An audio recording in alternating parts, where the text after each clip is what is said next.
Seguimos avanzando con información. Les contamos que Rusia suspendió el acuerdo que permitía exportar granos y cereales desde Ucrania a través del Mar Negro. ¿Qué consecuencia puede tener? ¿Cuáles podrían ser las implicancias en nuestro país con esta decisión? Carla Fernández, tú nos cuentas más. Buenas tardes. Hola, buenas tardes, Marianela. Claro, tú bien lo decías, esperamos que estas implicancias o consecuencias en nuestro país al menos no repercutan de manera tan agresiva, pero lamentablemente sí podría existir una repercusión respecto de esta decisión que tomó Rusia respecto de cerrar estos puertos a Ucrania, que estos puertos que por lo demás ya existía un acuerdo en eso de aproximadamente el 24 de febrero del año pasado, donde comenzó todo este conflicto y se llegaron algunos acuerdos, por ejemplo, el que se hizo entre las Naciones Unidas y Turquía, donde países como África ofrecían esta garantía de que los mercantes no fueran atacados al entrar para retirar productos que tendría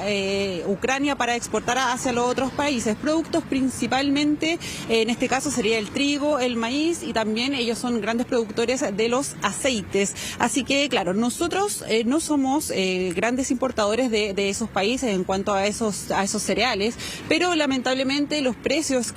internacionales que ellos vayan a tener o que vaya a tener el mercado principalmente podrían afectarnos a nosotros, quienes, según palabras del ministro de Agricultura, indicó que nosotros somos importadores principalmente de Argentina, Estados Unidos y Canadá. Entonces serían ellos, a raíz de los precios que ellos puedan tener respecto de estos problemas que están ocurriendo entre Rusia y Ucrania, quienes podrían elevar los precios de los trigos, del maíz principalmente. De todas maneras, el ministro de Agricultura puso paños fríos a todo lo que estaba ocurriendo, indicó que existe una reserva en nuestro país respecto de una alta cantidad de trigo y de maíz para que no exista, por ejemplo, un desabastecimiento o altos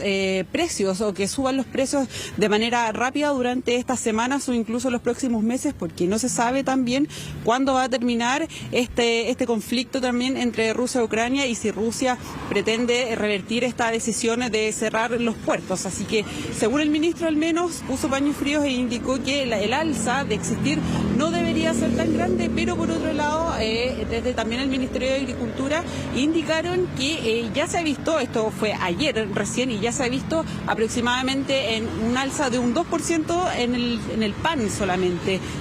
de un día para otro. Así que las repercusiones, eso está en manos dependiendo de cuánto dure, por supuesto, este conflicto y de cuándo se revierta esta situación. Lo que sí es claro es que, al menos según indicadores del INE, el aceite durante estos últimos meses ha ido a la baja. Así que el aceite también, como es importado, principalmente nosotros lo importamos de Argentina, es que probablemente el aceite podría tener una leve alza o estabilizarse lamentablemente hacia arriba, eso sí. Pasemos a escuchar entonces declaraciones del ministro de Agricultura y también de ODEPA, quienes aclaran un poco esta situación respecto del conflicto que está ocurriendo entre Rusia y Ucrania.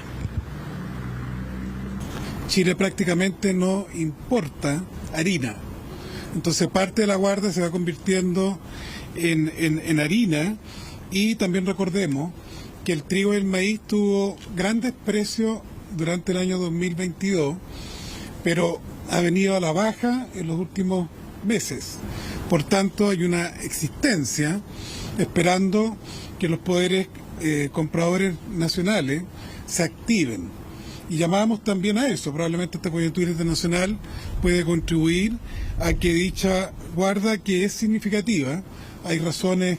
de economía y de transparencia que impiden dar datos tan precisos región por región. Pero tenemos esa existencia, y además el intercambio con Argentina, con Paraguay, con Canadá y Estados Unidos.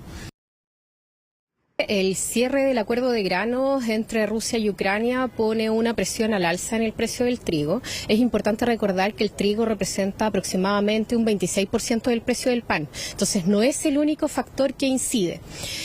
Al día de ayer observamos un alza en promedio en los mercados cercana al 2%, acotada en tanto la expectativa de que Rusia saliera del acuerdo era algo que de alguna manera los mercados lo preveían. Necesitamos esperar que pasen los días, ver cómo evoluciona este conflicto para evaluar definitivamente cuál es el alza en el precio del trigo. Igual es importante destacar que la situación en que nos encontramos hoy día es distinta respecto de la que nos encontrábamos el año pasado cuando estalla el conflicto entre Rusia y Ucrania. En tanto, hoy día la situación de los fletes, por ejemplo, a nivel internacional ya se ha ido normalizando y tenemos menores factores que presionan al alza en el precio del trigo. Existe también, por decirlo de alguna manera, la otra cara de la moneda, en donde expertos, por ejemplo, indican que a pesar de que nosotros no seamos importadores de trigo, de maíz o de cereales de Ucrania, lamentablemente los precios internacionales de una u otra manera nos van a afectar, porque esta medida repercutirá en un alza en el que el precio internacional del trigo, principalmente del trigo y del maíz, ya que, por ejemplo, Ucrania es uno de los 6 países principales exportadores de trigo en el mundo. Así que nuestro país, como yo les decía, no importa desde Ucrania, pero igual se verá afectado, ya que es el precio internacional lo relevante para el valor del trigo en el mercado chileno. Y además, tal como lo decía la directora de ODEPA, no solamente tiene relación con el maíz o el trigo, dependiendo del valor que tenga, sino también existen los llamados commodities, por ejemplo, que son estos fertilizantes u otros productos también que sirven para la creación, en este caso, por ejemplo, del pan o del aceite, los cuales también podrían tener un alza y que, según nos han dicho, por ejemplo, panaderos, durante este último tiempo lamentablemente han tenido alzas. Por otro lado, yo les comentaba lo que era el tema del aceite durante estos últimos meses, al menos se ha reflejado en el IPC de cada mes que los aceites han tenido una incidencia hacia la baja, y es aquí donde lamentablemente las noticias podrían cambiar, porque podría ser que los aceites tengan un alza, una leve alza, al menos espera que así sea el Ministerio de Agricultura, pero un alza y al fin y al cabo. Así que pasemos a escuchar declaraciones de expertos quienes nos dan a entender un poco de cómo reaccionaría el mercado internacional. Independiente de a quién nosotros compremos el trigo, ¿no es cierto? Este es un bien que se transa internacionalmente. Entonces, el precio que hay afuera es el precio independiente que se lo compremos a Ucrania, no se lo compremos a Ucrania, que no lo hacemos. Al país que se lo compremos va a estar observando que hay un aumento en el precio internacional y nos van a vender a un precio más alto. Claro, nosotros al menos por ahora nos encontramos ubicados fuera de una panadería donde le consultábamos a la gente a grandes rasgos si se acuerda aproximadamente a cuánto estaba el valor del kilo de pan el año pasado, cuando comenzó más o menos el conflicto entre Rusia y Ucrania, por ahí por febrero, y nos decían todos que el kilo de pan estaba menos de los 1.000 pesos, y ya ahora, al menos acá en esta panadería, se está acercando a los 2.000 pesos, y así en general, ya muchos también superan los 2.000 pesos del kilo de pan, y lamentablemente, de acuerdo a las antecedentes que conocimos el día lunes de esta semana, quizás el precio del pan continúe un poco al alza, esperando por supuesto que el conflicto termine pronto para que esta alza no sea mayor ni tampoco sea muy trascendental durante los próximos meses. Claro, si hay una noticia que afecta es el alza del pan, que es uno de los productos que más se consume en la dieta de todos los chilenos y chilenas, así que siempre que hay un alza estamos todos muy interesados en qué va a pasar con esto. Gracias, Carla, que tengas buen día. Esperemos que tampoco